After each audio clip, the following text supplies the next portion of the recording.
All right, live episode 42 of the Yank and Kiwi podcast, and as always, I'm your host, Brett, the handsome and charismatic one. And I'm Diente, who turns up when I can. And I appreciate that he does. All right. Okay, so start off, big announcement. If anyone wasn't, in case anyone wasn't watching yesterday, Dan, Matt, and I, Diente knows Matt, I think, but he does not know Dan though. No. Yeah. Okay. So yeah, I better get you caught up to speed. Okay. So short version. Changeling not playing in its own sandbox anymore.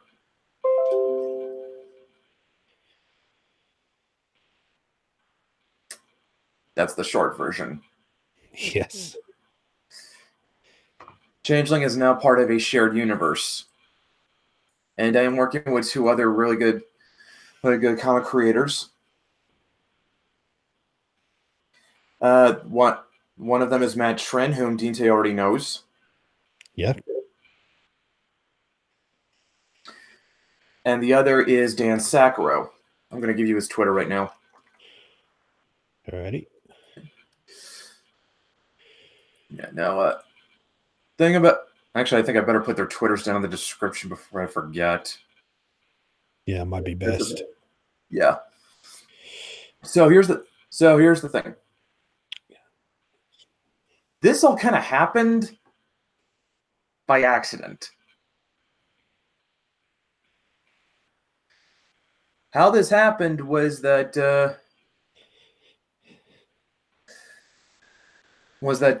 Dan, Matt, and I, we all had three ideas that were essentially urban fantasy books. I've got Changeling. Dante already knows about that. Yep. Matt has Mythics, and which he's currently working on. Actually, he's been probably working on it for a while. A little bit longer than I have. And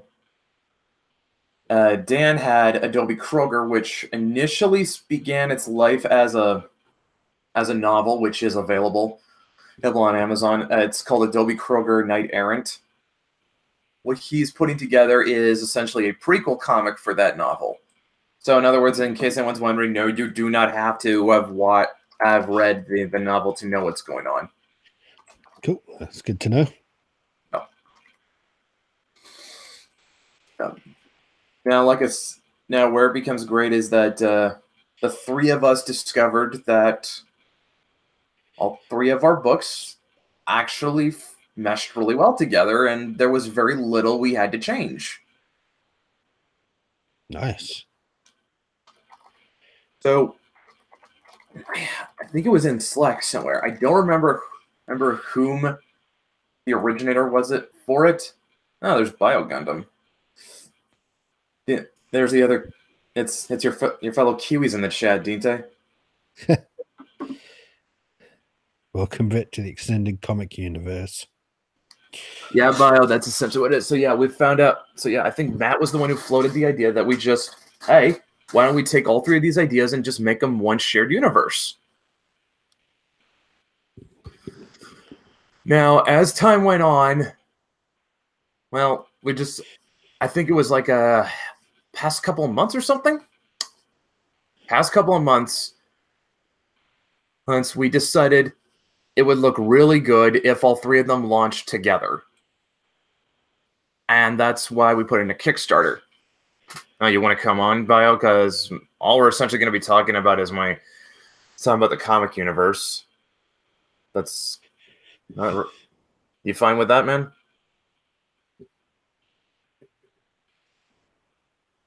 But yeah. So yeah, that's essentially what's going down. In the coming months, we are going to be launching a Kickstarter for all three books. Okay. Okay, so I just skip on this one. All right. Yeah. Actually, if you guys want to have more details, there was a live stream that Dan, Matt, and I were on yesterday with a #1 Marmaduke fan. I think you remember him. Yeah, I remember him. Yep. Let me see if I can. I'm gonna have to. I need to get that. I need to get that link. I can put that in the description so people can see that. There was a lot more detail we went into there. It was actually a really good stream. I think we did a really good job in that stream introducing people to what the basic idea behind it was. Yeah, that's cool. And honestly, I think the reason why Matt and I just have a really good feeling about this one, that we have a feeling that it's going to be pretty damn successful. And I think what's going to draw a lot of people into the book, well, not the book, what's going to draw a lot of people into the Kickstarter is the plethora of options we are going to have on display. Putting it in right now. Marmaduke stream. Yeah. Just as an example, I'm also going to link it to you right now, Dinte. Yeah. I'll have to check that out after this. Yeah, it was a lot of good conversations that happened in that stream. Sweet. Yeah. When you start writing... Well, Bio, does it help that my comic has an anime manga aesthetic? You know what? I will show you. Bio, you just stay right there. I'm going to show you what the comic looks like. When you start writing manga. Just stay right there. Okay? In fact, yeah. Tell him... Yeah, but I'm going to show you this. Tell me this doesn't sell you. I'm going to screen share. Better make sure it's centered on me first. All right, here we go. All right, there we go. See? That looks very anime and manga, doesn't it? Oh, no, it's not showing up on the YouTube one yet. Yeah. Oh, I know you can see it right now. Yeah, I can see it. Yeah. And you could just, but yeah, the Dinte, that looks like it. That looks like it's anime or manga-esque, doesn't it? Yeah, it has that feel to it. Yeah, it does. It does. It really does. I mean, look. Can you... Oh, he says he's not sold. Oh, not sold. Okay, so what do I have to be? Do I gotta be Japanese? Do I gotta be Japanese to sell? What would I have to actually? Would I have to be an actual? Would I have to be an actual Japanese person writing an actual manga to sell you on that Bio? Like, what's it? Tell me, what do you think it's missing, man? Come on. I mean, I'm more or less gonna keep to my vision with the comic, but I just want to know what what do you think is missing in it, dude? But yeah. Look at that. But yeah, I am really liking how this has turned from the basics. I don't know what that means. I'm really liking how you got to be more specific. Okay. And work your way up. Okay. You know what? Now I'm going to give Bio an invite just so he can explain himself a little better. All right. Fair enough. Okay, Bio. Just for that, you are getting an invite. I'm bringing you on. Start from the basics and work your way up. Okay, I need it. Yes, I read old manga and anime. Okay. You know what? That sounds like a good conversation we could have. I'm gonna pull him in. Yeah. I'd like to know what he thinks. All right. All right, I'm gonna send it to you right now. Send it to you over Discord right now, Bio. All right. Okay, but yeah, I'm really liking how this thing has turned out because, like I said, this wasn't something we planned on, Dean. This was something that essentially was a happy accident. Yeah, and you've actually opened up a lot of opportunities of where you can take the characters and story now, haven't you? Exactly. Yeah, there's like a lot of potential for crossover, and like there's a lot of stuff. Like, in fact, like Matt and I, we spent one day just writing some of the background lore and rules for the universe. And hey, Bio. Yo. Hey, yeah. So now it's the Yank and Two Kiwis podcast. We're invading. Yes, we Okay, are. so Bio. Why don't you get us to what? Why don't you educate us on how proper manga are done? He's playing now. Like, to me, it kind of looks like, it reminds me of like Steven Universe in a sense. Like, you're taking the aesthetic, but you're not what's the word? You don't have like the fundamentals down. It's almost like you're mimicking it, but not truly copying it. It's kind of what I like the art reminds me of. Okay. Okay, I can. Okay, I still need a little. Let me show you some pictures with the old school manga stuff, like How old school are we talking? like early 80s, 70s. Mm-hmm. Might have Like- something. You know, I think I might know what. I think I might know. Like why. Avatar, like core, like Legend of Avatar and like Last Korra. Airbender. They have their anime aesthetic, but are not anime. Like what you've basically done is just like almost like a postmodernist interpretation of it. It's just like, let's just make it all colorful. But you haven't grasped like the fundamental basics. Like I said, it's supposed to have the aesthetic. It wasn't. I wasn't aiming.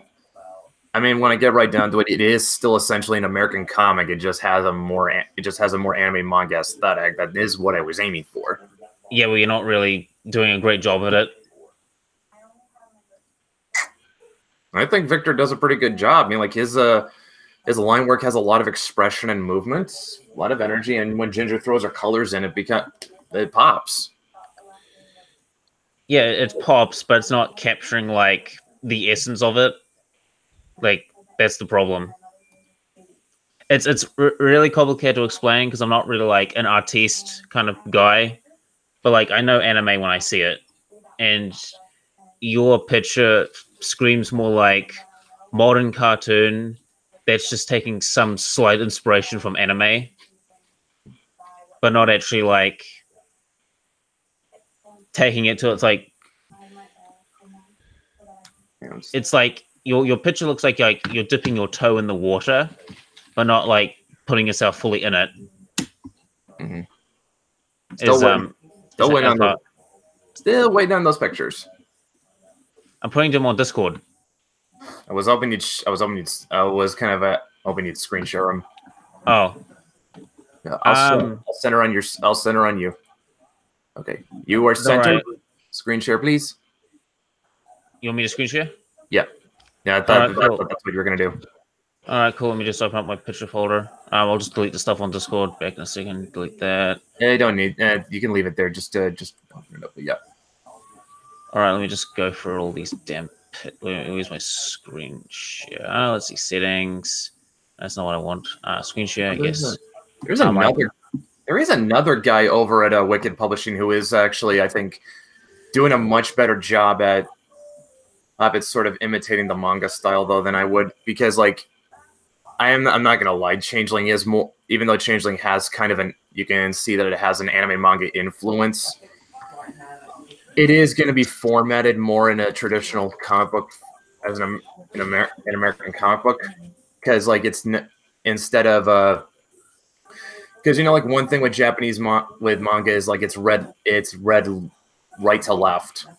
Yeah, I know that. I've got manga and I read light novels on a regular basis. In fact, I'm in a podcast about it. But that's I'm gonna link it to you right now, Bio. That's I'm screen sharing, correct? Yes, you are. Got this folder. Like I can really like copy and paste. I can just like send this all shit to you. But like, just pull up the one you think is pull up the best examples. Yeah, I'll pull some good ones up. Let me see. And not memes, more memes. Oh, let's see what else we got.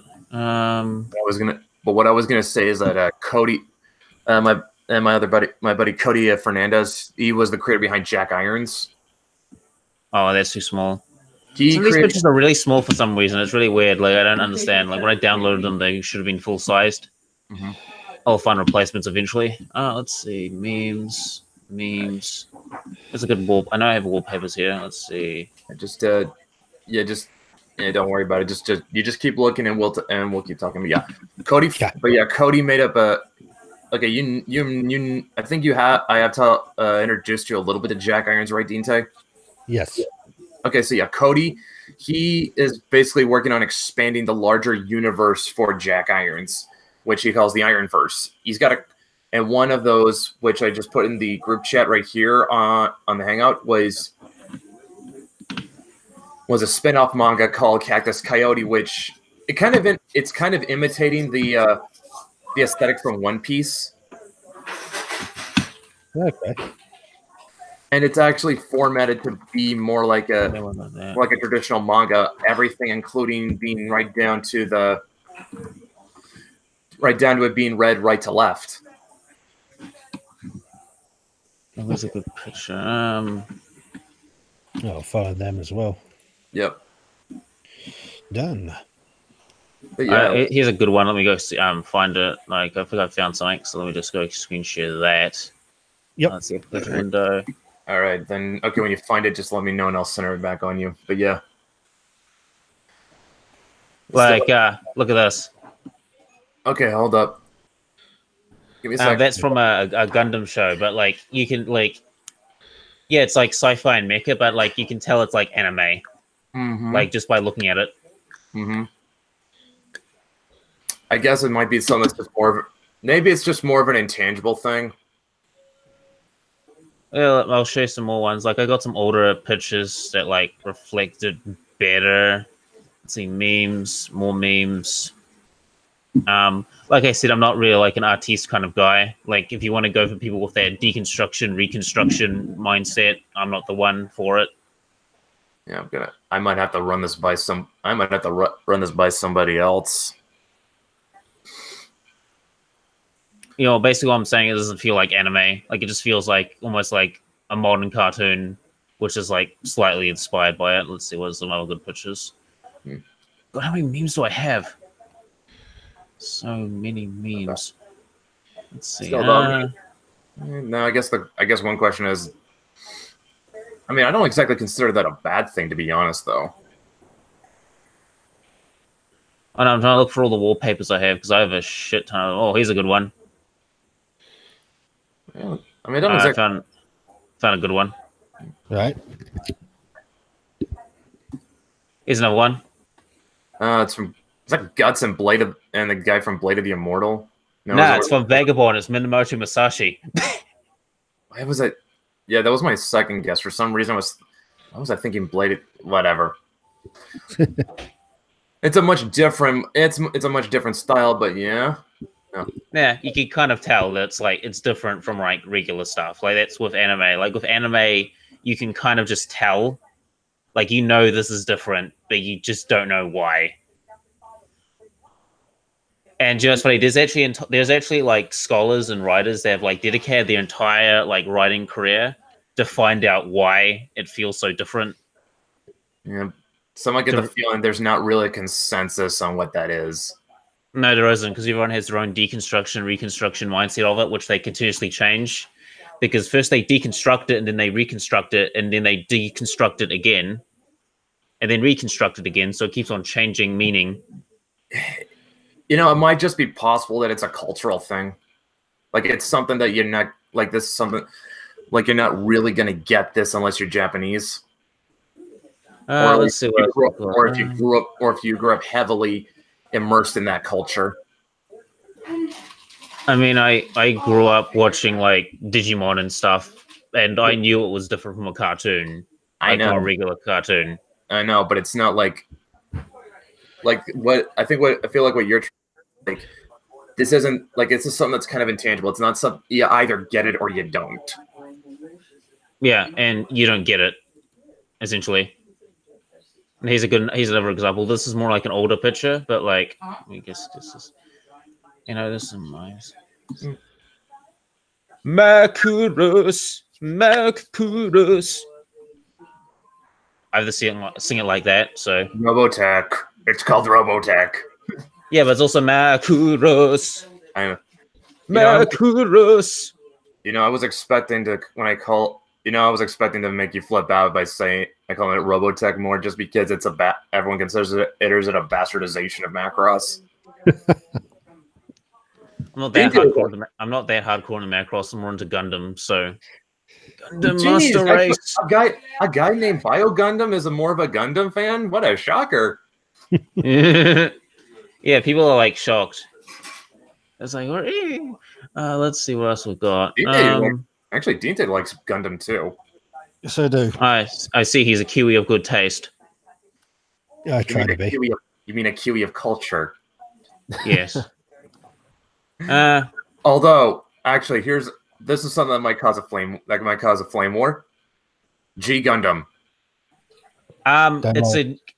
It's like if you like over the top like shonen martial arts stuff, then you'll love it. But like if you're a hardcore Gundam fan, you won't like it. Like I like it. It's a bit cheesy.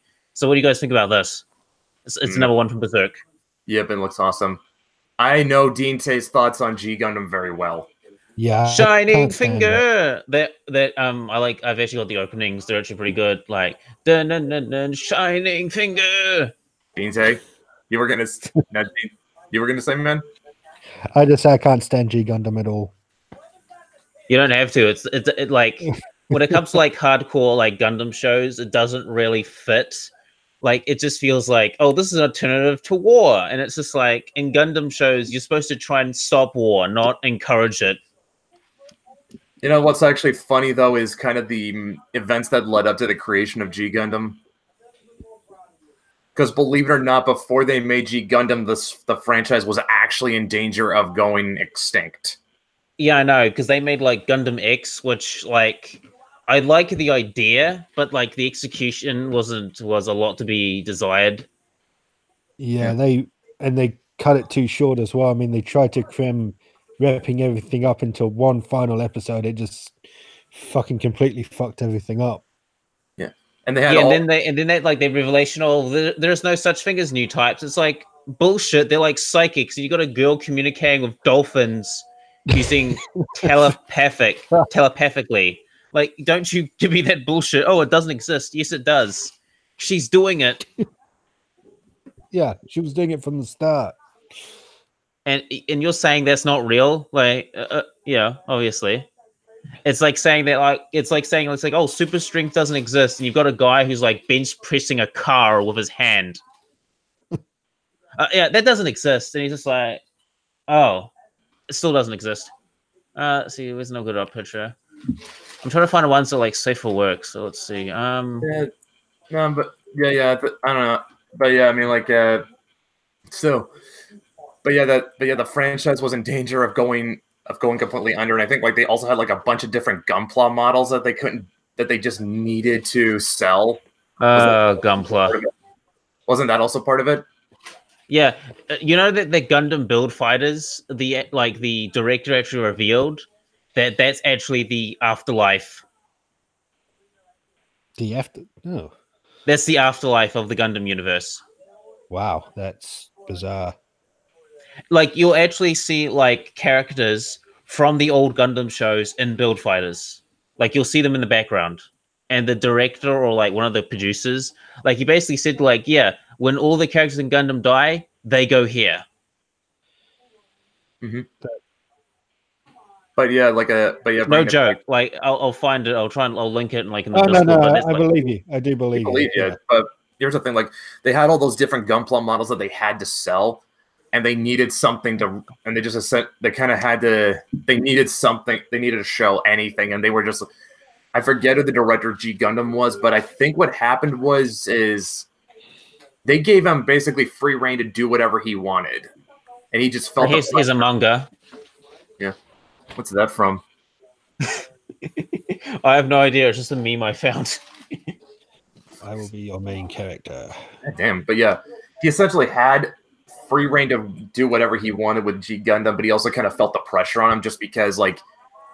It was make or break for G Gundam, because like if this failed, Gundam was dead for good. Here's another one. This is from Tokyo Ghoul.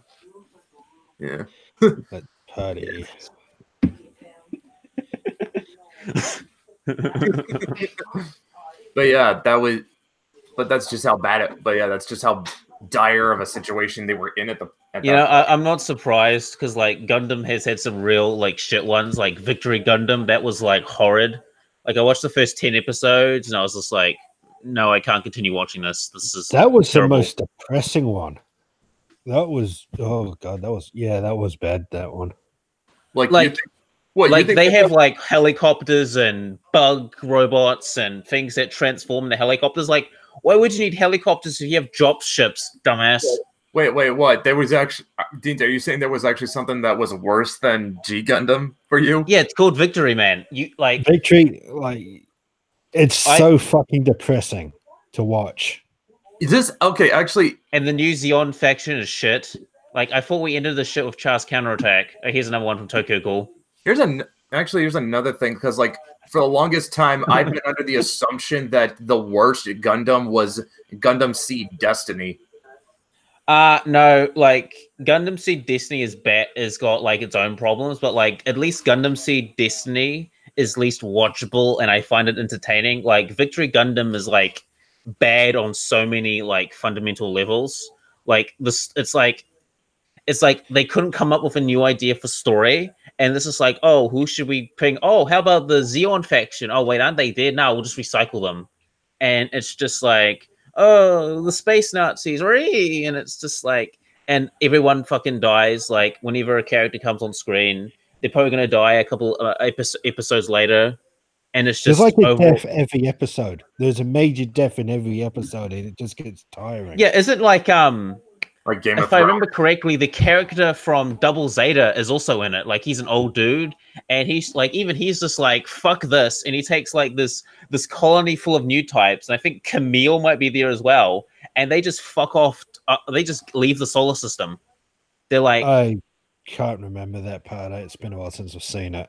No, I think I read that somewhere in a wiki that like he was in one of the episodes, and he's like a new he's like, he runs this colony and he's taking all these new types and he's like fucking off. He's just like, fuck this. We're leaving. Peace. Wow. I'm sick of, he's like, I'm sick of this. I'm sick of this war. I'm sick of you. I'm sick of this. And we're all leaving. So goodbye. Let me try and find it. I think it's like on the wiki. I think I should stop showing pictures because I think like Brett's got the point, but let me find the Gundam wiki. Yeah, I kind of do. But yeah, but this was actually, Dinte, do you remember like how bad Gundam Seed Destiny was? Yeah, it was just mostly the flashback shit, and no one was really interested.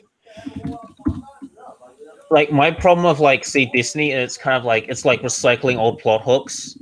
Like honestly, I would have preferred it instead of like being a war between like Zaf and stuff. I would have preferred it if it was like there's like the message of not repeating the same mistakes is great, but the problem is that like just I think you should. I think one of the things that what fucking thoughts English. I think you should. I think for Gundam Seed Destiny, they should have cut Kira out and have this like much further in the future.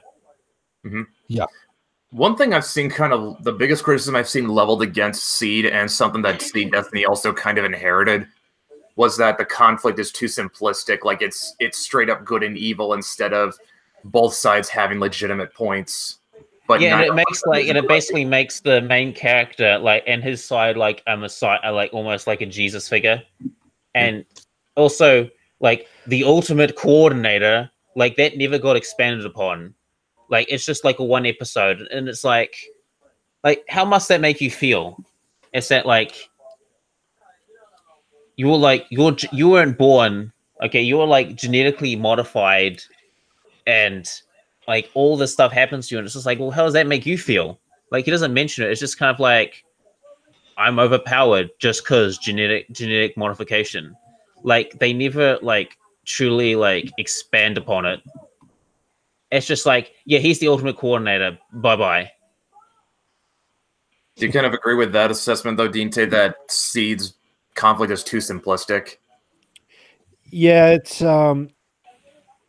like it starts off and you think there's going to be a somewhat turn of events, but there's a few back and forth, but it's mostly by the time you get to the end of the series, it's the same thing that it was at the start.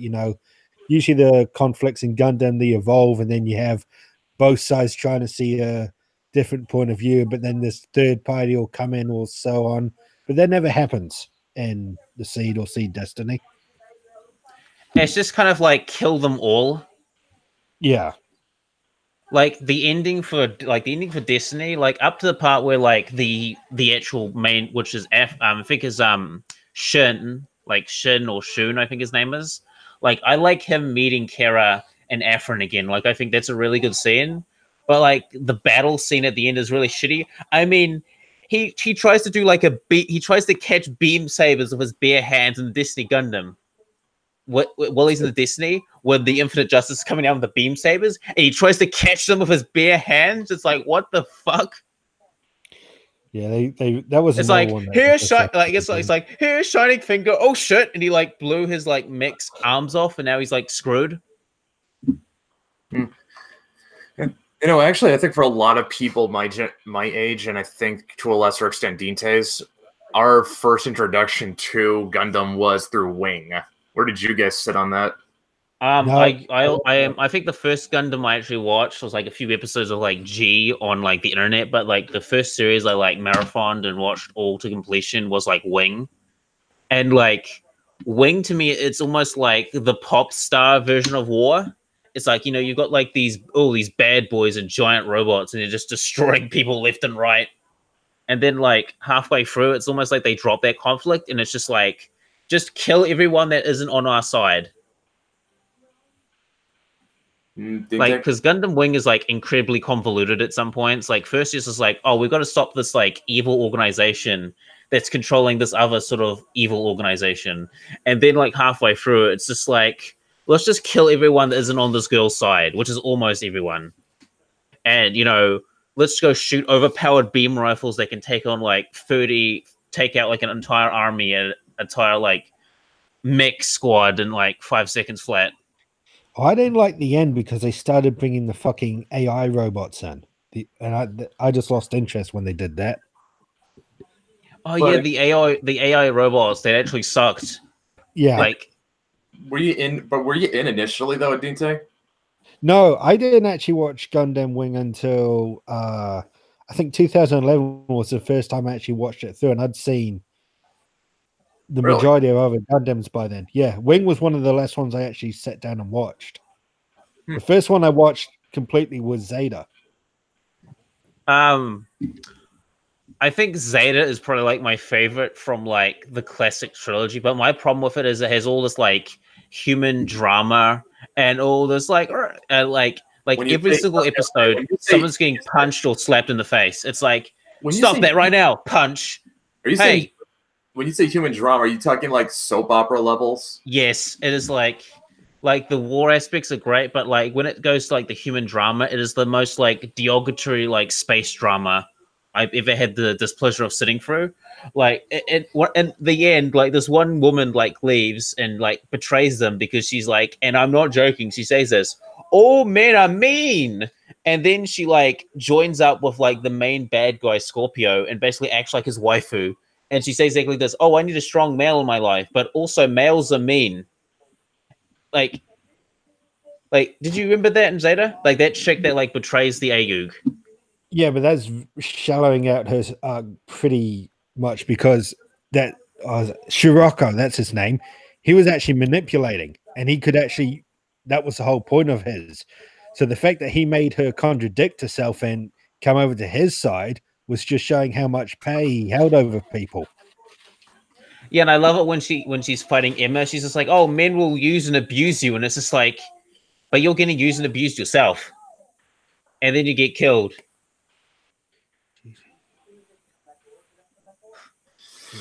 Yeah. Actually, also, do you like what they did with Camille? He becomes like mind fucked and like an autist.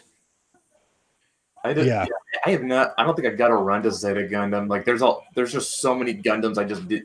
Listen, in Zeta Gundam, once every episode, someone is slapped, and like one of my criticisms is, it's like, you guys are supposed to be a military unit. Like, where's the unity? Where's the cohesion. Like the cohesion. Like you guys are all on the same side, and you argue and fight and bicker like children, which involves in people being slapped and punched. It's like, stop doing that right now! Whack! Oh, you ate my. Hey, you stole the last pork chop. Punch!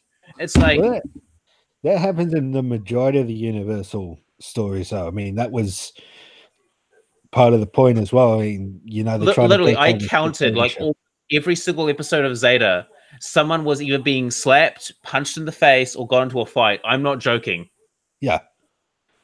Well, that's how it all started between Camille and Jared was over a punch up.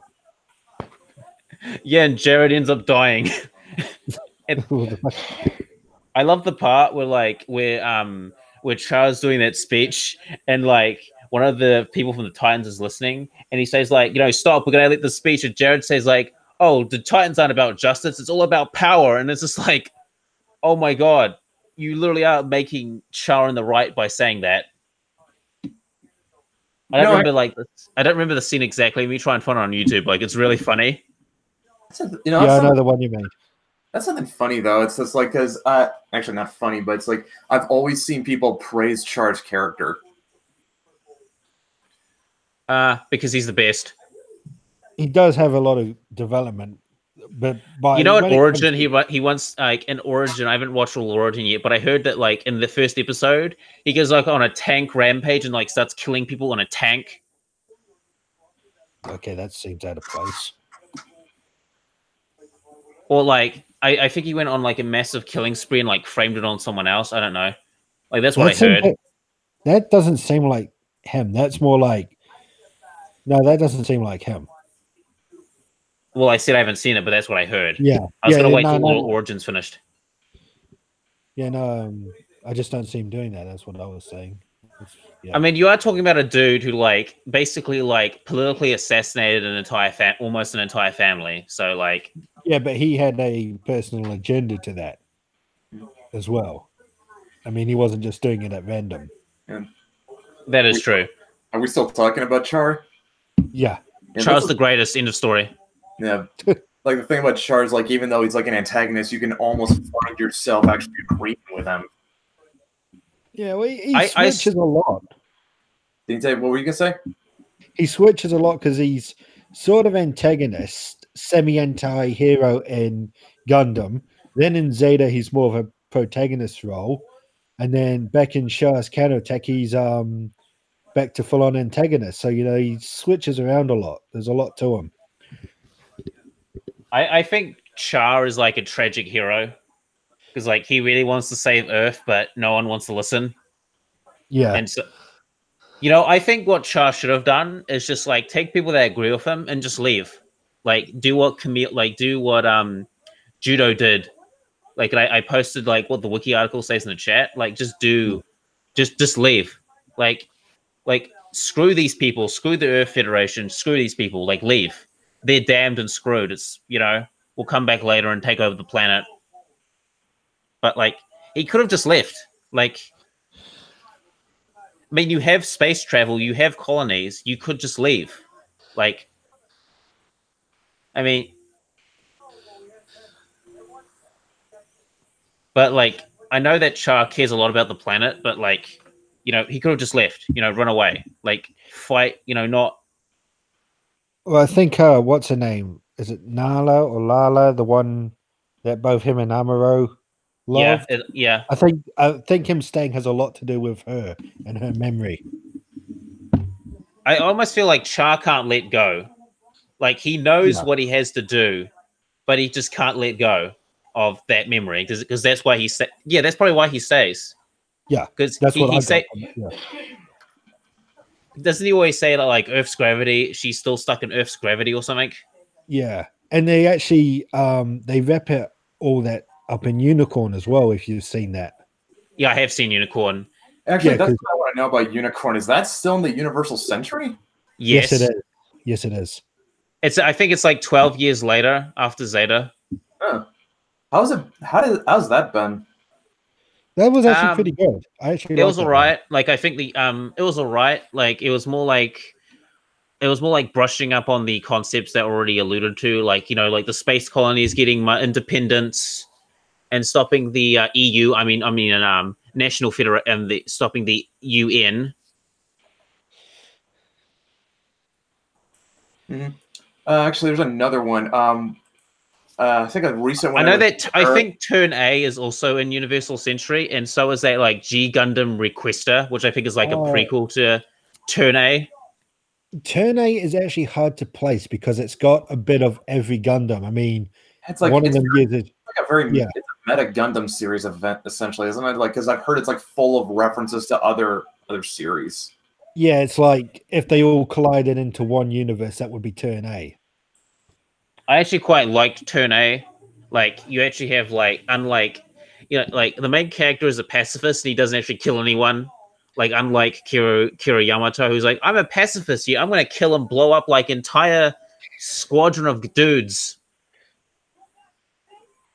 Yeah. Also, you guys know who did the music for Turn A Gundam? So what was that? You guys know who did the music for Turn A Gundam? I think it was Tomino. Nope. It's Yoko Kanno.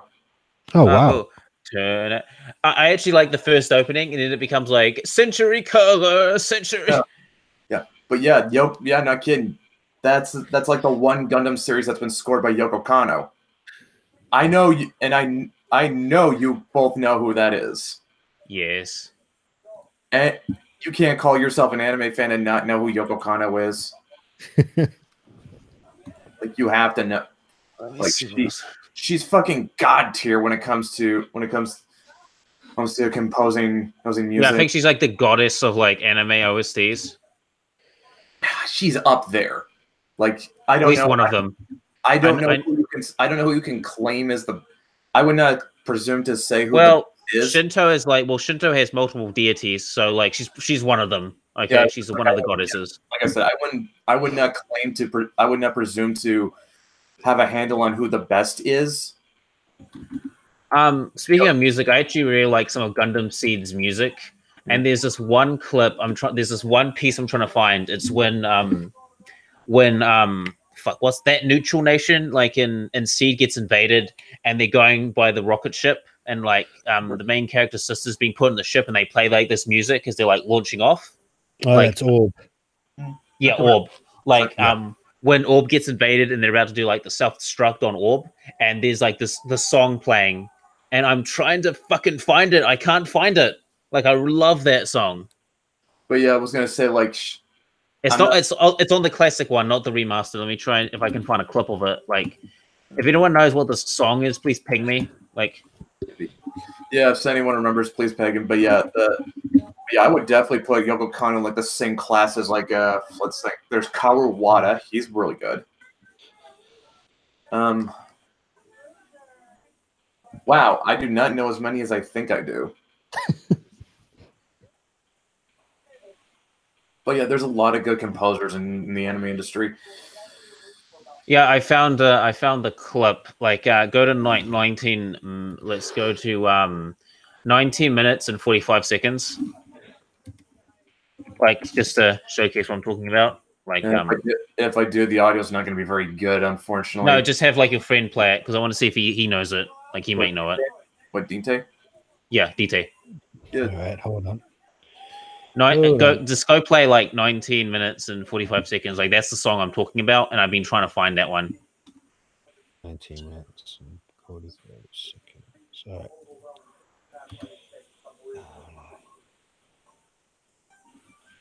Because, like, like, despite my criticisms of like Gundam Seed, it has a pretty kick-ass soundtrack. Yeah, I think so. Actually, in your guys' opinion, like, what do you? Here's a good question: most overrated, most underrated Gundam. Most overrated. Oh, that's gonna be It's got to be Wing. I'm gonna say Wing for that. Most overrated. You think that over, Dinte? Please make your case for why it's Wing. Yeah, I'm just no. Dite's listening to that song I gave him because like I want to see if he knows it or he knows the name. No, I don't. So I just finished playing it. I don't know the name of that one. I'm trying to find it. Like I'm trying to. I download like most of the sound. I'm trying to download all the soundtracks and find it. Like find that song. Like it's not even on the wiki, and it's like I'm really annoyed. Okay, but Dinte, your opinion, why is Wing the most overrated?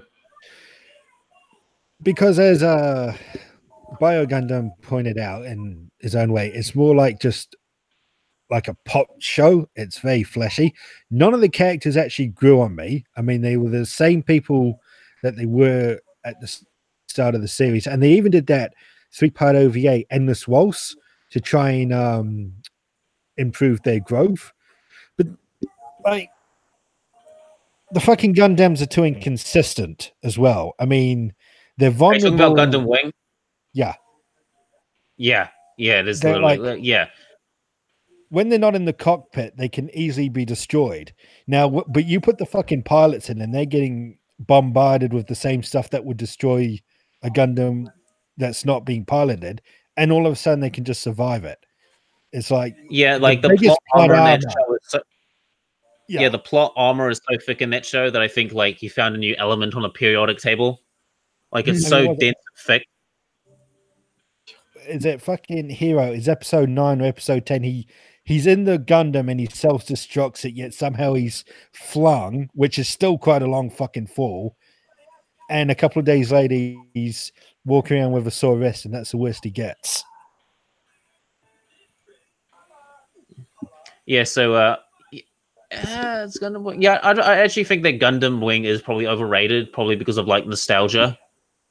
Yeah, I mean, like Brett actually said, that was probably a lot of people's first introduction, so it sticks with them. I mean, okay, I'll be fair. If it was my first one, I probably would hold it in a bit higher regard, but because I'd seen the others first, by the time I finally got to it, I was like, really? This was the big one back in the day? Yeah. Now what do I think is underrated? Oh, it's hard. I think Turn A is kind of underrated. I'm gonna go with Stardust Memory. I actually don't like Stardust Memory. I did. I thought that one was great. The 08th team, that was another underrated one. Oh yeah, 8th. Yeah, I'll pick. I'm gonna go with 8th. MS team. That one's super great. Like it takes like this Romeo and Juliet scenario, and it just goes with it. Yeah, it's also got a bit of like a Vietnam sort of thing. Yeah, it feels like Nam. Like it's like Nam with giant robots. Actually, speaking of that, there's another mecha show you guys should watch. It's called Votons. Have you seen that? I don't think that's not ringing a bell in my head. It's awesome. It's lit, and it's like, let me find a picture of it. Votons. It's called Armored Trooper Votons. Armored Trooper Votons. That is not ring. Yeah, that's just not ringing a bell. Same here. I've never heard of that. Oh well, go on my hard drive. It's pretty neat. Let me just try and. I've got a picture of it in my entire screen. Let me share. Right. Do you see this picture? Hold up. Let me center. Oh, hang that looks like something out of BattleTech. Yeah, it's called Armored Trooper Votons. There's a few. This is like there's an anime of it, and then a couple of like OVAs, and then there's more stuff about it. But it's pretty lit. Like I've got the I binge watched this. It's like a dude who's like framed for a crime he didn't commit, like on him during a military operation, and he goes on like on a quest for vengeance and stuff. And I'm not going to spoil the rest of it for you because you should watch it yourself. But it's pretty good. Yeah, sounds interesting, actually. It's a shame Sam isn't here because then he'd be talking he'd be talking nonstop about Pat Labor. I haven't seen Pat Labor yet, but like this show has a lot of like details of like the mix and stuff. Like he's on like this crime, like on this urban planet, and then like I think it's like episode 30. He's on this like jungle planet, and it literally feels like Nam. Like they're walking the robots through like the waters and stuff, and they got like boats patrolling, and they're like wading through the water and stuff. Because he's looking for this girl. I'm not going to tell you the significance of that because I don't want to spoil it. But like it's a very good show. Here's more pictures. Oh, here's another one. Yeah, Pad Labor. I think like the premise behind Pad Labor is it's like what happens in Pad Labor is that essentially criminals get their hands on like armored mechs called labors. I think was it fuck. Matt and Sam would probably be running me through the coals for getting the name wrong right now. Because like Sam keeps bugging me to watch Pat Labor. It's on my list right now. I'm watching Babel. It's about like some dude who's like the second generation of some alien protector, and he's got like the shadow leopard and a giant bird and a giant mech, and it's like psychics and stuff. It's like one of those like remakes that they made during the early 2000s, early 90s. You know, it's just like good popcorn. Yeah. I'm not the biggest mecha fan, but I really loved Gurren Lagann. Oh yes, who do you think you are? Like, I really like one of the concepts I really like in mecha is the idea of, you know, man and machine becoming one, and almost like some sort of like spiritualistic marriage in a sense. Mm-hmm. Like it's not like you become your war machine, but like your war machine becomes like a part of you. Well, it kind of ties back into like into that samurai ethos, like about how the blade is just an extension of the samurai. Yeah, I love that concept. I'm a sucker for that. Okay, why? That was random.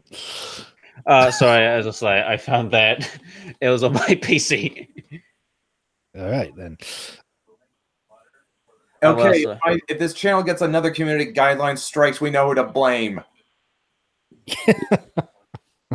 Says the person who said to me, "Hey, can I live stream on your channel?" And it's like, "Yeah, sure." No, you offered. Oh yeah, that's right. I forgot, but you accepted it. Your fault. You still offered. Yeah, you didn't have to accept it, dude. We could have just done this on Raz's channel or Forrester's. Or Dylan's. I think you'll be all right. I think you'll be all right. Yeah.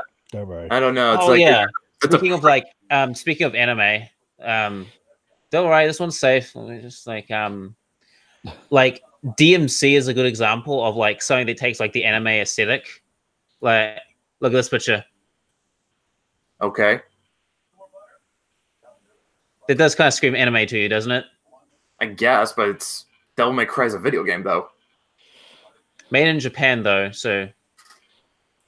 Okay, I guess maybe it's just something you gotta be like immersed in that sort of. Wait! Didn't they do a Devil May Cry anime? They did, and yes, they did. It yeah, sucked. They're making It's still canon, by the way, because in DMC 5, Patty is actually around. Like, she calls Dante, saying like, "Oh, I've got my 18th birthday. Totally not a kid." And Dante's like, "No, I'm not going." And he's like, hangs up the phone. No, they fucking canonized it. Yes. God. Yeah, Patty is canon, by the way. I did not. I hated Patty. She was annoying. Well, she's 18 now. She's not a little kid, as she said to Dante. So. Oh yeah. Well, guess who else was an adult and annoying? Ashley. You know who I'm talking. I've got a perfect meme for you. I've got a perfect reply to that. I know Dean Tay knows who I'm talking about. You know who I'm talking about, Bio? Maybe. Here, read this out. Deal with it. Ashley Graham, Resident Evil 4. Leon, help, Leon! I haven't played Resident Evil. She was fucking annoying. Everyone, I don't know anyone. Everyone hates Ashley. Here's the thing, though. Her AI was actually technically better than what you had in Resident Evil 5. Which is even sadder. That's even sadder. Oh my god. Yeah, but at least here the difference was you didn't have to save Sheva. Yes, you did. Yes, you did. Oh god. If her AI partner died, you die. And there were times when she would run off and do the most stupidest fucking things. I saw her run up and try to take on the chainsaw guy with a knife once. It's like, oh my god. You fucking lunatic. Sheva was worse. I found a picture from Protons. Damn. That's nice. It gets better, trust me. I have more of these. Yeah, cool. Here's another one. But yeah, like I don't care if Patty is 18 now. Look, Ashley. She was inviting him to her 18th birthday party, so that's gonna be fun. We've got Dante. He looks like a fucking murder hobo. All I'm saying is that Ashley is proof. Actually, if Dante was a werewolf, he would probably be a bone gnawer. Like, just saying. Maybe, or Glasswalker. But that's no, I'd go a bone gnawer. Like, especially how he looks like a homeless dude. Also, why the fuck does he look so old? He's a half demon. He should look at least young. He's not supposed to age physically, if I remember correctly. Like his father was like 2,000 years old, and he looks like more like a mature gentleman. Like he looks like he's in like his mid-30s, mid-40s. I don't know. Maybe for half demons, like aging kind of like they stop at a point. Like it's not like they look eternally young; they just look like eternally middle-aged. Who knows? Well, we know that Dante's like in his 50s or 40s. Oh, here's another picture from Evangelion. Oh, actually, there's a good point. Where did you guys stand on Ava? Shinji, get in the robot, you little bitch. I didn't really like it.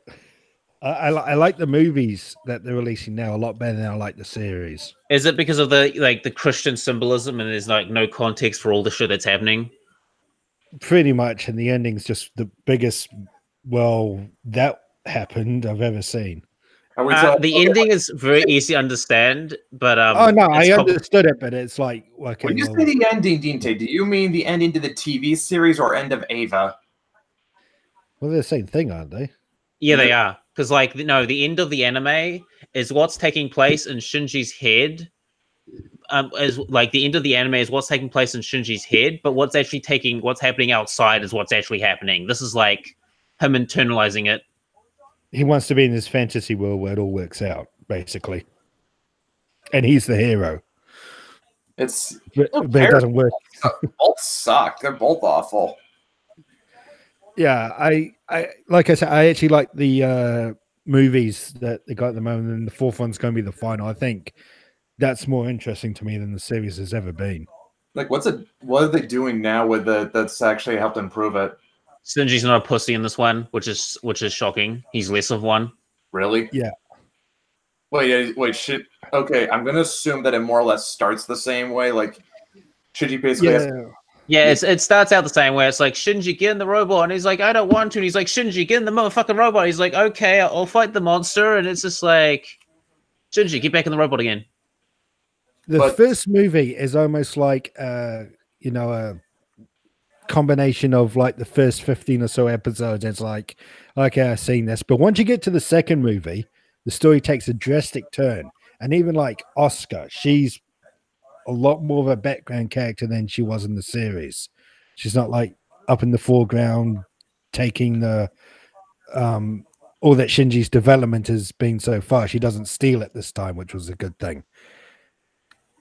But this time, but you're saying like in these new movies, Shinji is actually progressing as a character.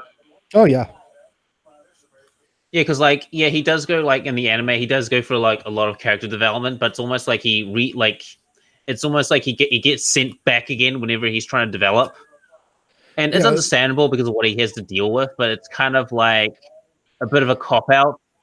It's like he kind of changes, but doesn't at all.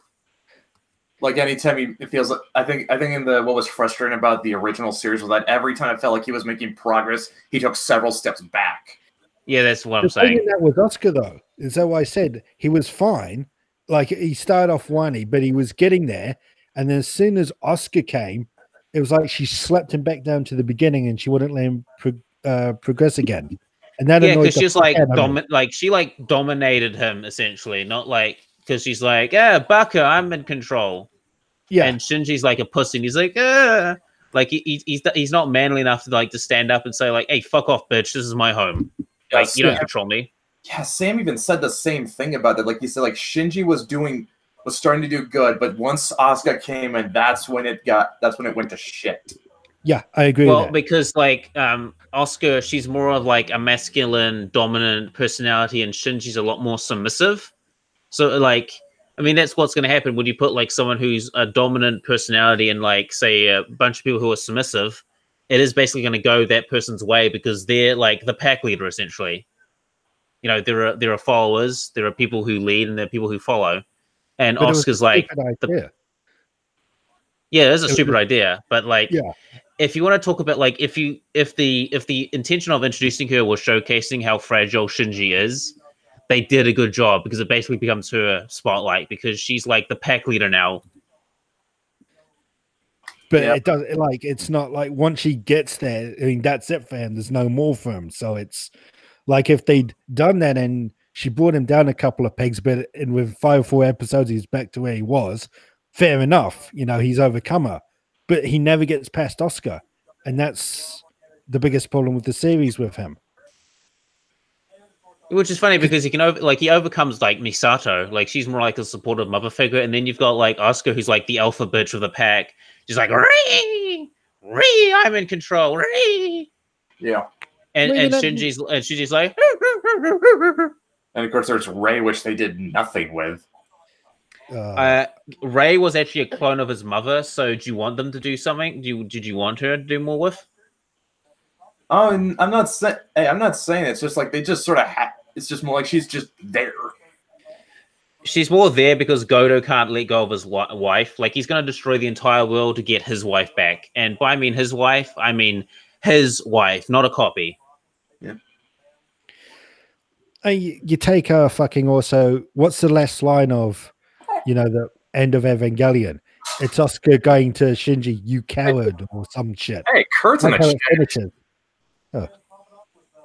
I think like the Japanese translation was "I feel sick" because like Shinji's like choking her.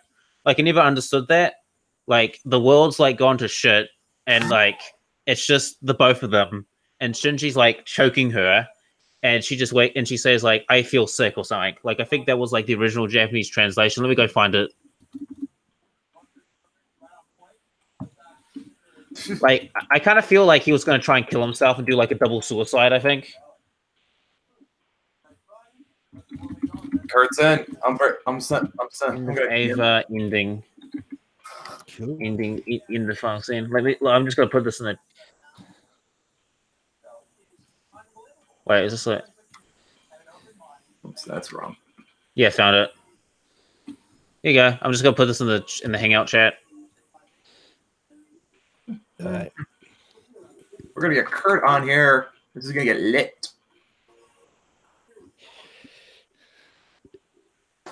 What? Although the only thing about like Ava is like the Misato and Shinji Dojins as well. They're pretty lit. Wait, what? How much of a normie are you, Brett? I don't know.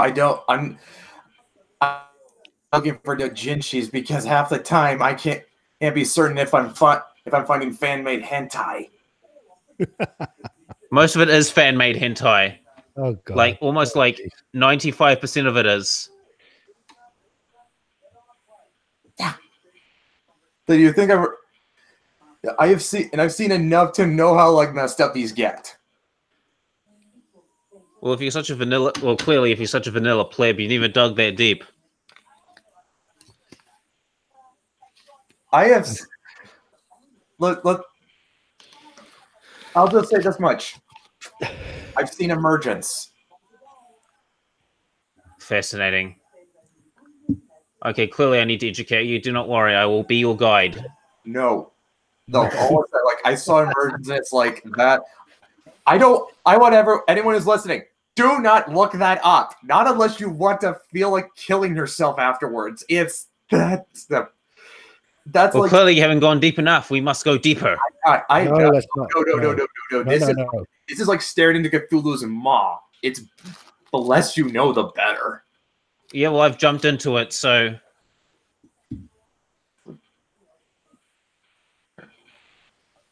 Message over Facebook, by the way, Kurt. Yeah, I actually once used Facebook as like an overglorified like meme storage library until I ran out of space, so now I just use my PC.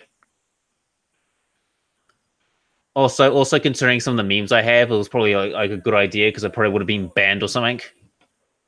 I'm amazed you haven't gotten kicked off Twitter. Nah, not yet, but maybe. Twitter's worse than Facebook when it comes to cooking. Yeah, like I haven't been kicked from Facebook either because I like barely use it. But like some of the memes I have that I post probably would get me kicked. Like, where's a good one I have? I'll put it to you over on Discord because various reasons. Where's a good one? It's just like yeah, but it's just like there's certain, I don't know. There's just like things you just don't want to see. Agreed. Yeah, this meme would probably get me banned if I post this on Facebook or Twitter. Please do not.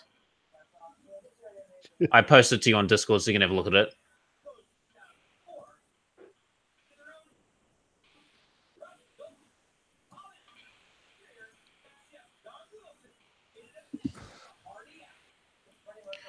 So when's this other dude coming in? Is he like a dude who's also writing a comic? No, Kurt's a guy. I mean, me and Dean say no from back in the day. He's cool. He's a son of a bitch, and I hope he can hear me. He will if he sees this, if he watches this, like he goes back. So good. Do you want, Dean, I'll message you the Dean, can you? I know I sent it to the Hangout link to Kurt over Facebook. Is he still using the same one? Let me just send it to his other one just in case. All right, I'll put it in the group chat. Oh yeah. Speaking of like stuff, there's this dude running like this Harry Potter roleplay thing. So I decided to like enter my character in. Like he's doing auditions. So like the idea I had, let me go find a picture. I was going with this let me find the picture. Here it is. Yeah. I was going with this sort of like goth punk rocker wizard. That's kind of what he looks like. Wait, what? What are you talking about? Oh, I'm entering this like audition for like this Harry Potter campaign that some dude is running. Why does that look like one of the guys from My Chemical Romance during Black Parade? That's like the he kind of looks like, because my dude's a goth rocker who happens to be a wizard. Not letting you in, Kurt. Shit, what the fuck? Really? Oh yeah, so what are you and Raz and Fink talking about for the werewolf campaign? Like, I know you're gonna make it better. No, we're just that stuff. That's I'll tell you that. I'll tell you that when we kill the feed. Okay, cool. Brett, if you want, I can make you some antagonists so we can use as like boss characters or some shit. Yeah, no, but I just want to sort of keep. I just want to keep that. Well, don't tell me everything, because I don't want to be like, I don't want the surprise to be like, I don't want like to know everything that's going to happen, because like if I know what's going to happen, then I can like counter it or come up with ways to like counter it. But like at least give me a basic idea of what we're doing, because like even though you're giving us like the illusion of sandbox, like it doesn't feel like this game has like an end goal. Like the end goal just seems with us just fucking around. Yeah, I know that is. We did have like we're supposed to be preventing the apocalypse, right? I think we did. I think we had an end goal at one point, and we just lost and we just got sidetracked so much. Well, I've got a cool idea for like a goal. We should go try and like raid those Pentex places. That's a possibility. Like my character's only 4 years old. He's been with this pack for at least a couple of months chronologically, and I'm already rank 2. Yeah, nearly rank 3.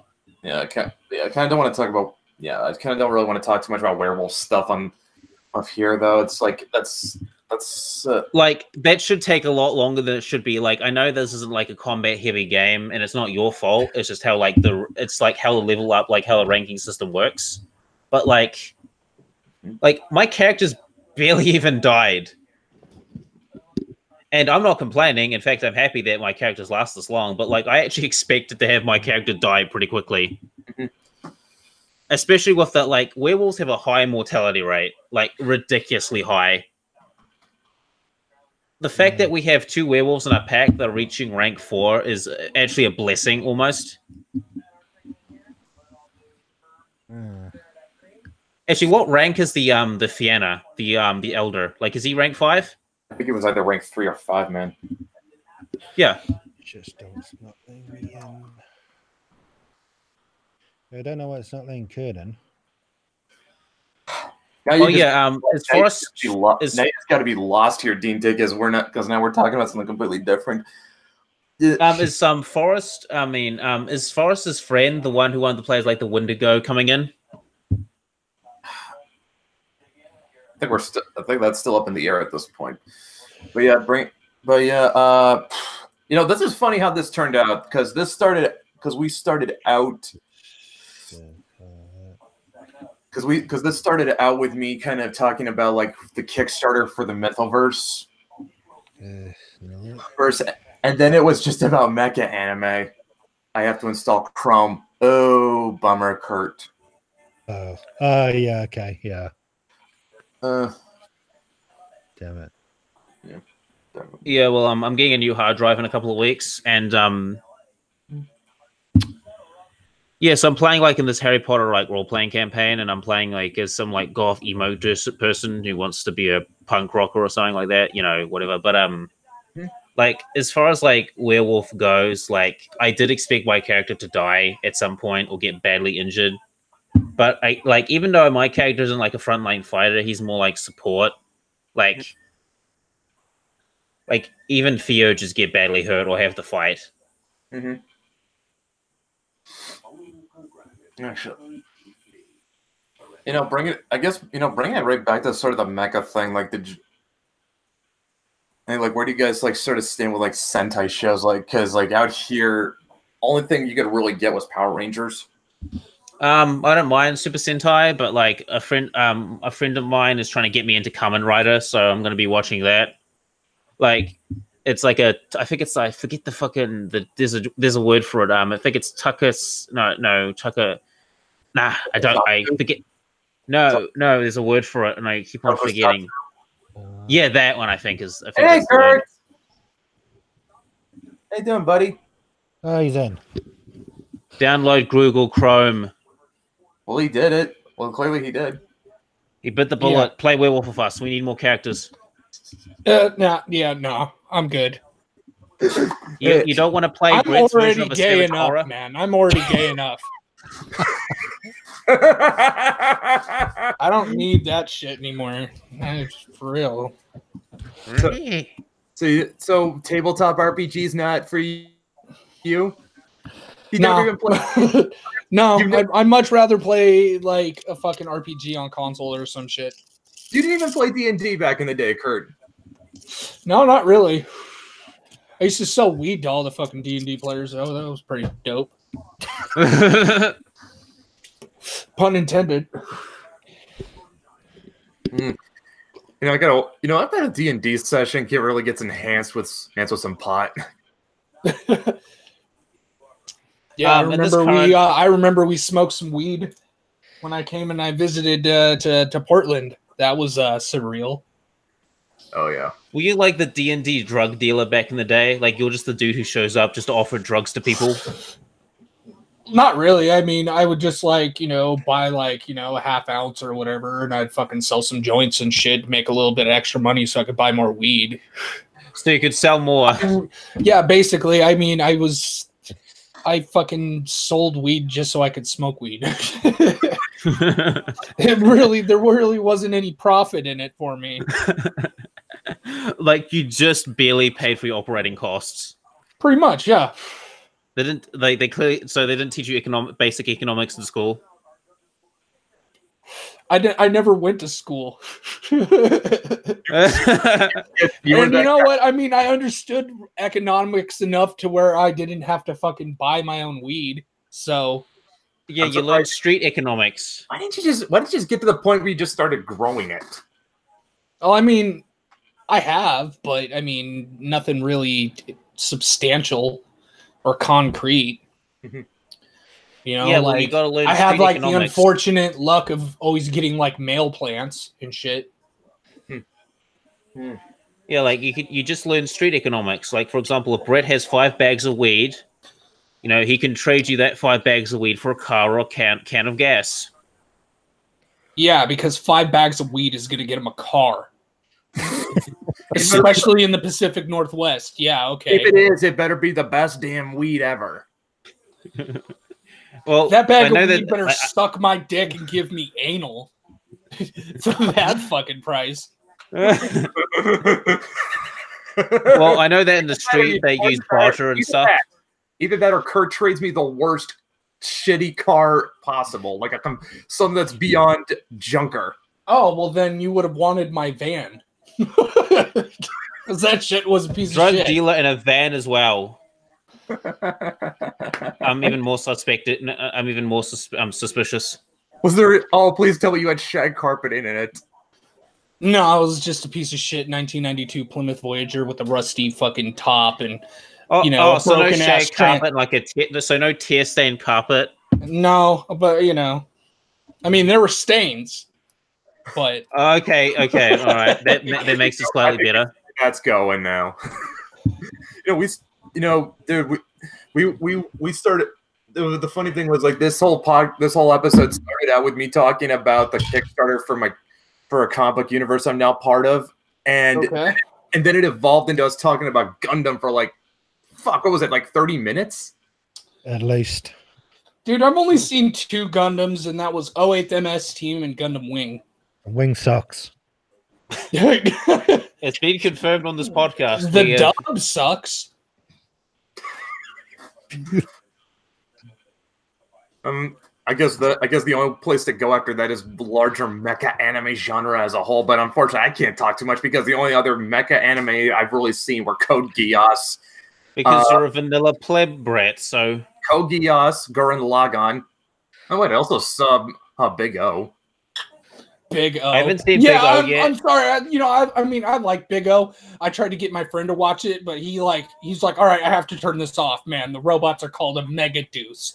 I haven't seen Big O yet, but it's basically Mecha Batman. And then he's like, oh, I'm Dominus of Mega Deuce and shit. And he just like, you know what? Stop. So he just started smoking more weed and shit. And then like he had to go and lay some cable later. And he's like, excuse me, I got to take a Dama Deuce. Watch, I got something great. Yeah, watch this dub. Oh, What's man. this? Oh, God. Watch this. Oh, God. Oh, God. What did you fucking send me? What is it? What the fuck is this? Ghost Stories. Watch it. The dub is great. I challenge even the most religious dub hater to say with a straight face that the Ghost Stories dub does not improve on the source material. Yeah. I love the one where the girl is talking all about Jesus and stuff, and she's like, Muslims and pedophiles destroyed the internet. Or like when they're like running and the kid says like, think of a giant big black man chasing you, and he's like running and he trips and he says like, oh, I guess he isn't racist. You know, one day I'll be that gay.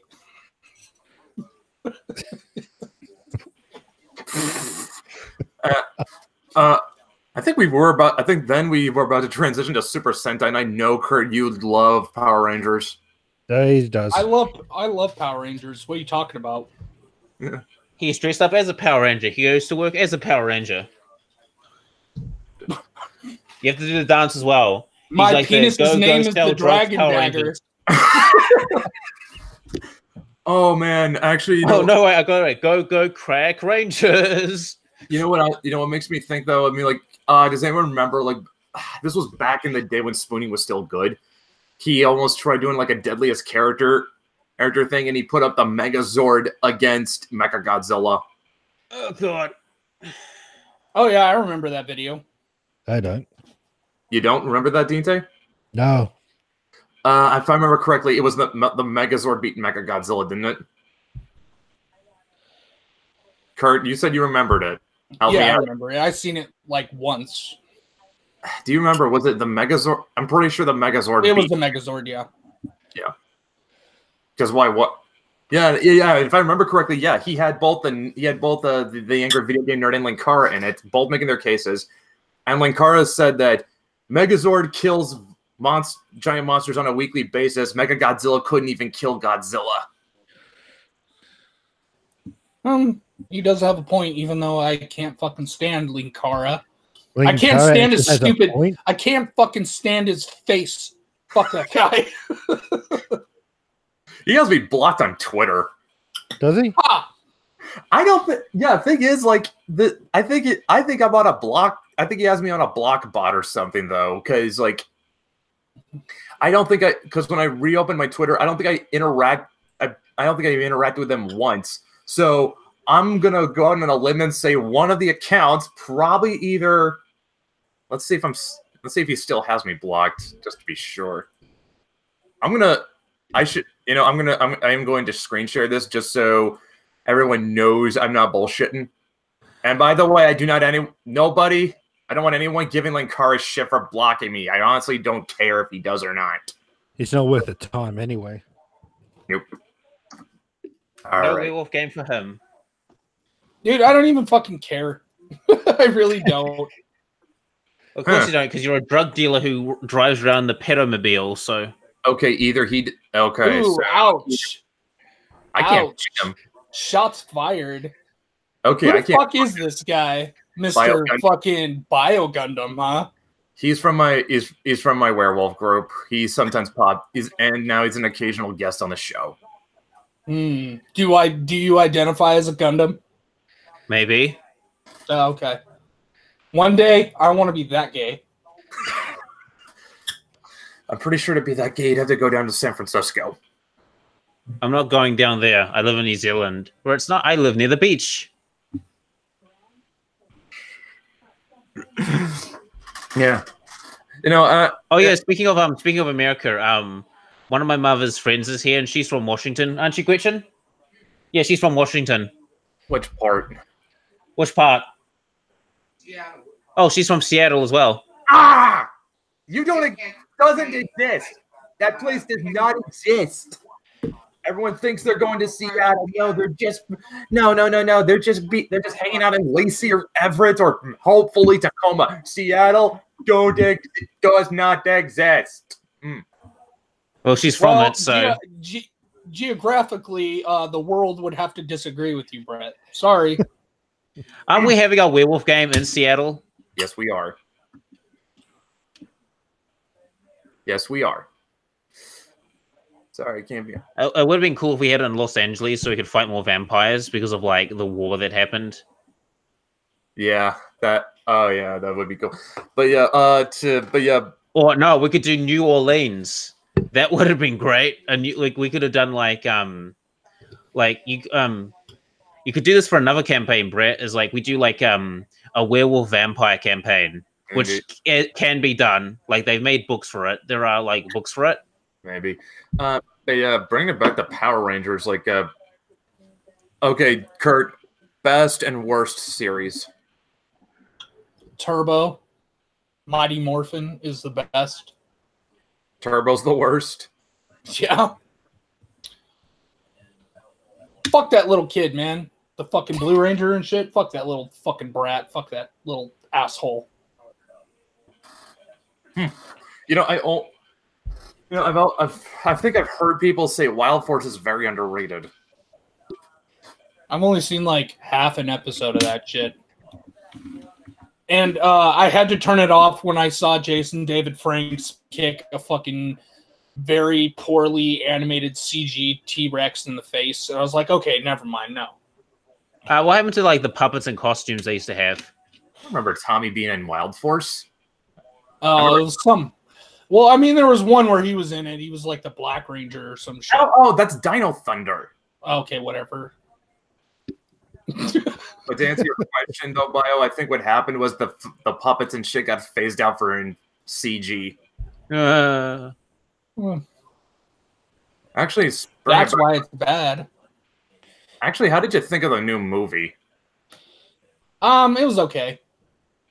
Are you talking about the new Power Rangers movie with the teenagers? I liked it. It was alright for like a good introduction. It was like meh. I didn't hate it.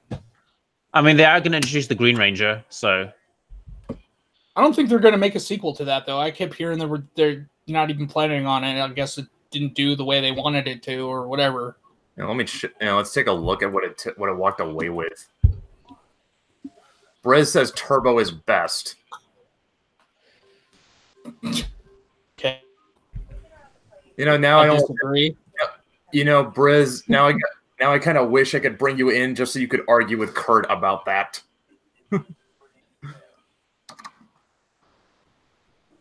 Oh, okay, cool. Can you think of? I don't suppose you can think of a series that is just overrated though. Death Note. Not Death Note. I'm still talking about Power Rangers. Oh. Well, Death Note. I'm gonna go with Death Note. Kind of overrated. That is kind of overrated, to be fair. It's good, but it is overrated.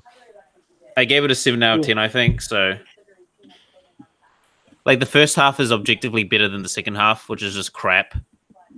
Oh, fucking Nia and Mellow and all that shit. Yes. Good times. No, it wasn't. Let's see, what the fuck? Yeah, let me get this. I kind of liked it. Oh, this is funny. The director is Dean Israelite.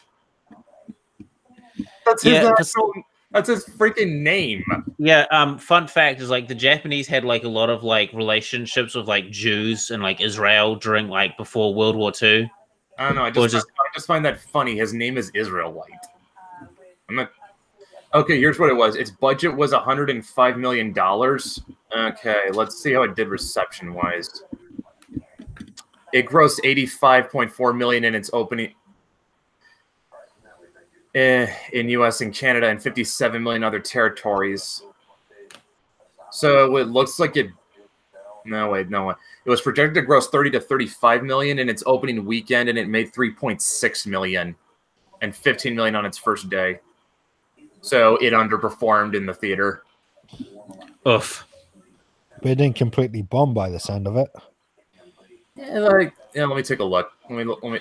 Actually, speaking of stuff that was coming back, I do know that like Kids Next Door was going to get a sequel, but Kids Next Door. Yeah, it was a cartoon from back in the day. It was basically a bunch of kids doing spy shit, and like all the adults are fucking evil and things. It was actually spice, huh? I've done plenty of that shit in my life. Well, yeah, of course, because you're a drug dealer. Rude. And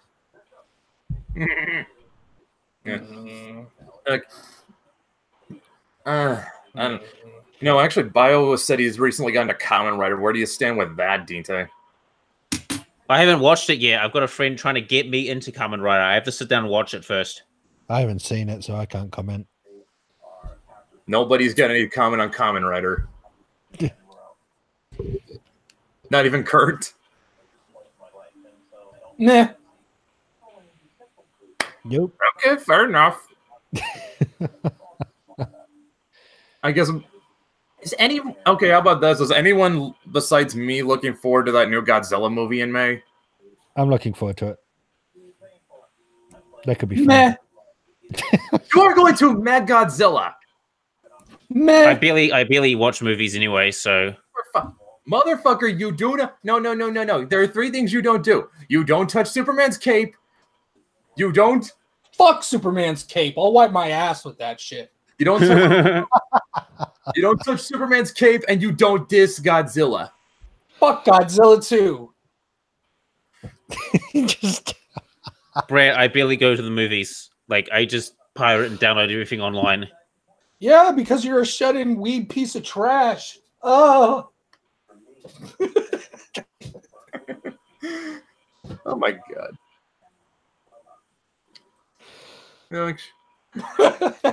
This is a fun show today. It's basically just turned into us just taking the piss out of each other.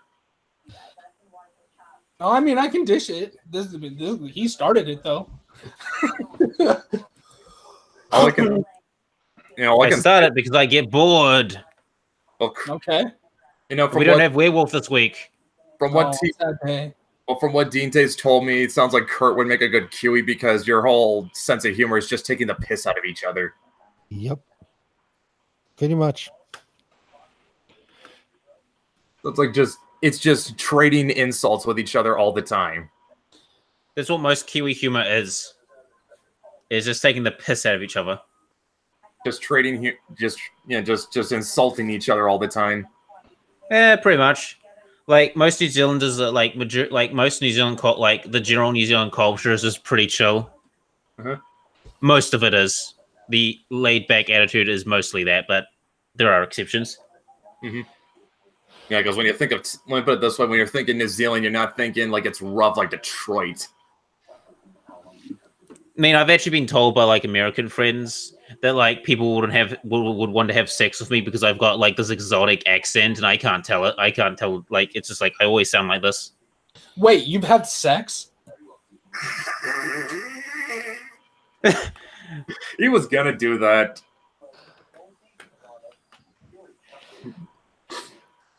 I see I touched a nerve.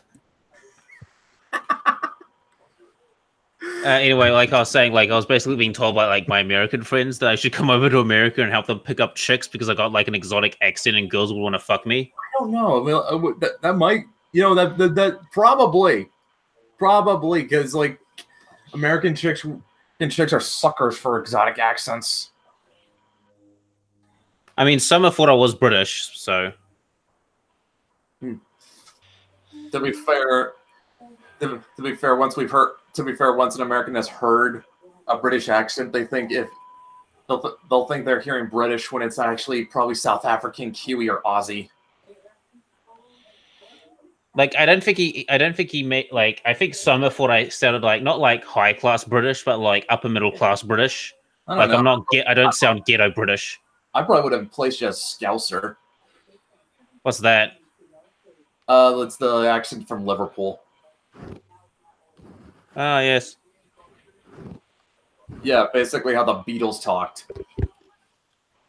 Yeah, if that's like, if I speak similar to how like the Beatles talk, I can see why people would like want to use me as like a wingman or something.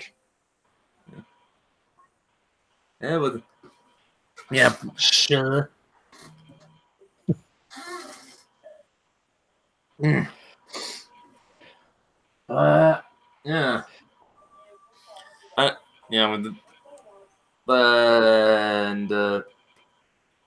And now this is about to turn into a Tonka show because I'm having dead air.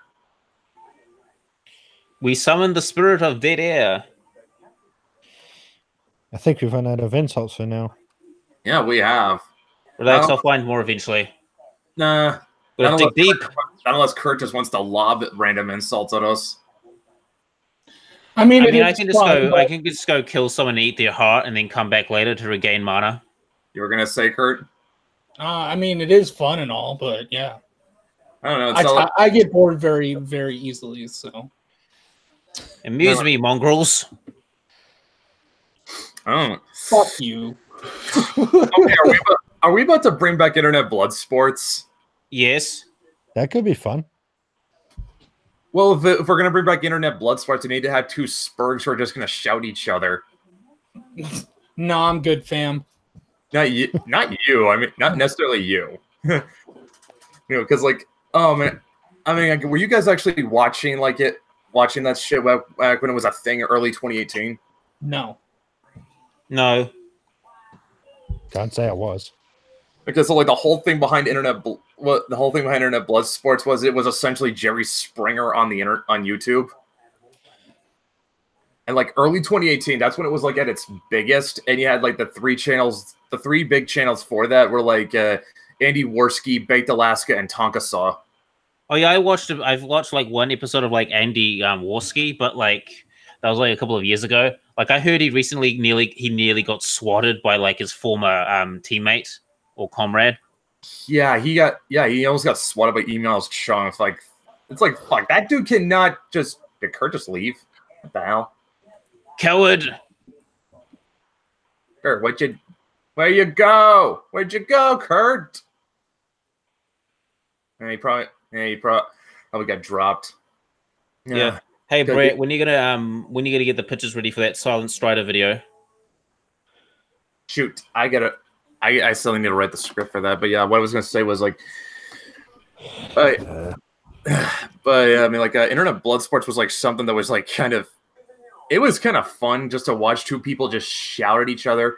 I really like the Kumite. That was Tonka Show's channel. I mean, that was Tonka Sauce show. You know, you could just make internet blood sports with us arguing at Raz after the game is done. What rules we have supposedly broken? Maybe, I don't know. Maybe, who knows? I don't know. Let's take a look at how long we've been going. We've been going for like going a little over an hour and a half.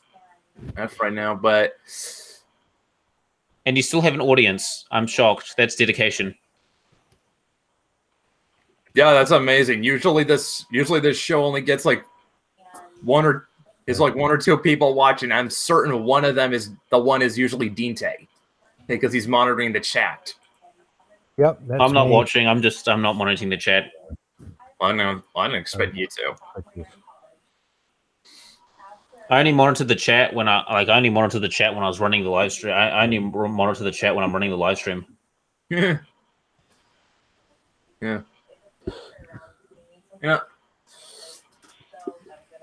I think it's actually, I think we've gone on long enough. It might not. This is probably actually a good spot to. This is actually probably a good spot to leave off. And I guess the only thing I want to leave off on is that people you should keep in touch with You should keep in touch with me. You should follow me on Twitter. I should probably actually link my Twitter right now. Yeah, Brett's poor. Give him money. I don't need money. It's just that, okay, look. Because the big thing that's happening is that me, Matt, and Dan, we have this Kickstarter coming on. It is launching a new shared comic book universe. And this is something anyone would want to get in on, because this is going to be lit. This is going to be awesome. And what I am selling you all on, people. I'm selling you on the plethora of options you've got at your disposal. There are so many things. There are so many options you're going to have in terms of back rewards. And in fact, one thing I wanted to show off before I forget, because I nearly forgot this, because Gundam really got us off track. Hey, you invited me. Not you. I don't mean you. When I said Gundam, I didn't mean you. I meant the Gundam. topic in general. Yeah. So I'm not holding that against you, Bio. This was all right. It's nothing personal. Yeah, no. This was something I wanted to show off, just because this is something like that Matt, Dan, and I are really proud of. This is going to be offered as one of the Kickstarter rewards. Is it like a pin-up calendar of all the characters? Not exactly. Okay, well, I guess I won't fund you then. Okay, Dinte, I know you're old enough to remember this. Do you remember X-Men #1? Vaguely. Okay, do you remember what the big gimmick with that was? No. Okay. Wasn't X-Men big gimmick that was like criticizing society and how people discriminate against each other because of minute differences? Technically, yes, but this was something else. Okay. That's more the.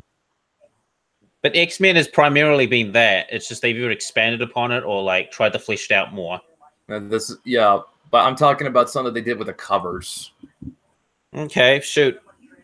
All right, so I'm going to open the link just so you guys at least have an idea of where I'm going with this. Okay. The problem is, this is going to have to do. This is going to have to do. All right, I'm going to screen share right now. Let me center on myself. Okay. So, yeah. Oh, yeah, I've got some Uncanny X-Men. I've got them in my drawer. Yeah, you don't remember this, Dinte? Oh, yeah, I remember these, yeah. Yeah. These were variant covers, 4 of them for this whole issue, and you put them together and they all made one single image. That's pretty awesome. Yeah, that was all done by Jim Lee, by the way. Yeah, I actually if that's Uncanny X-Men, I actually have a couple of those volumes. Yeah. I mean, comics. I think this is just plain X-Men, not Uncanny X-Men. Oh, boo. Yeah. Well, Matt, Dan, and I did something similar.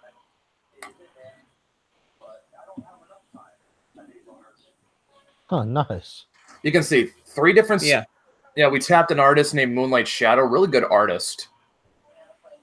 And what we told her to make was basically a triptych, 3 different styles, but you can see there's still kind of a theme tying them all together. Is the person on the right a girl? I can't tell because of the armor.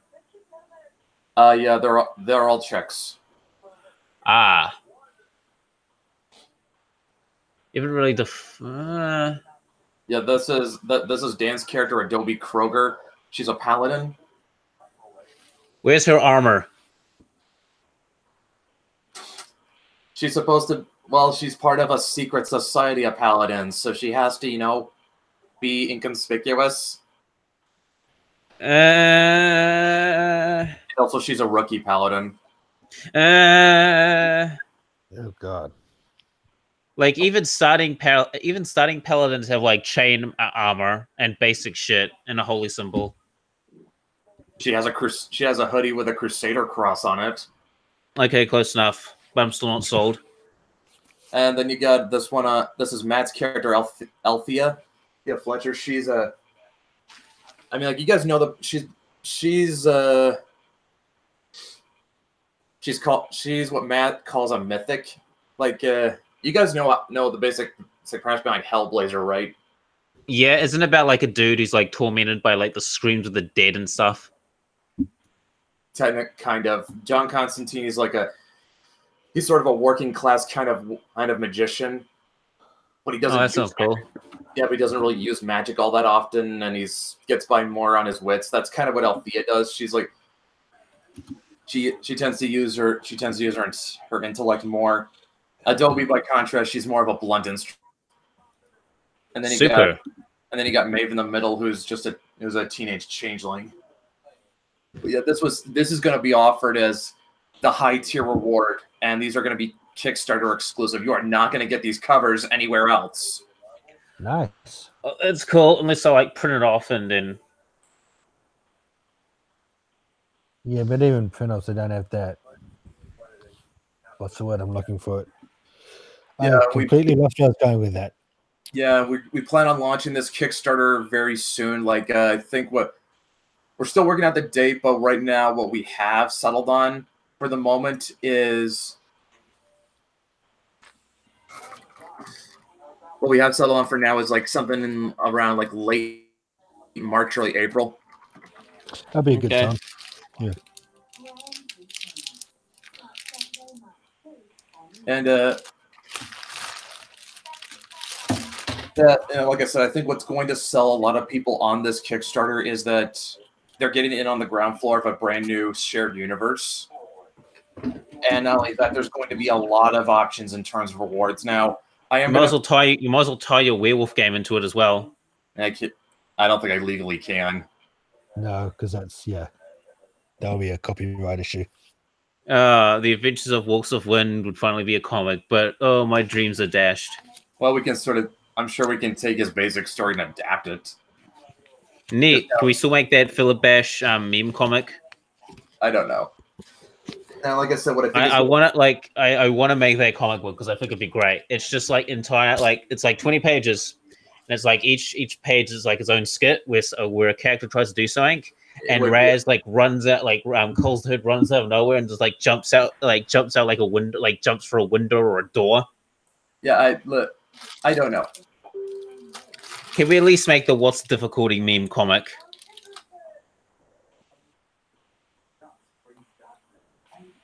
Also, I can't believe you took down one of the rules I put down there, how Cole's the Herd will try and maul all Homed players. Just deal with it.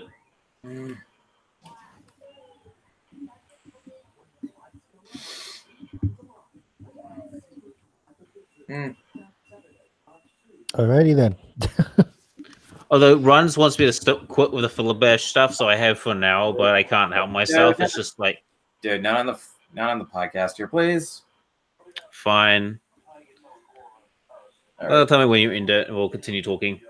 Yeah, look. I gotta get running in a few minutes. So yeah, he lives in New Zealand, right? So it's like lunchtime for him.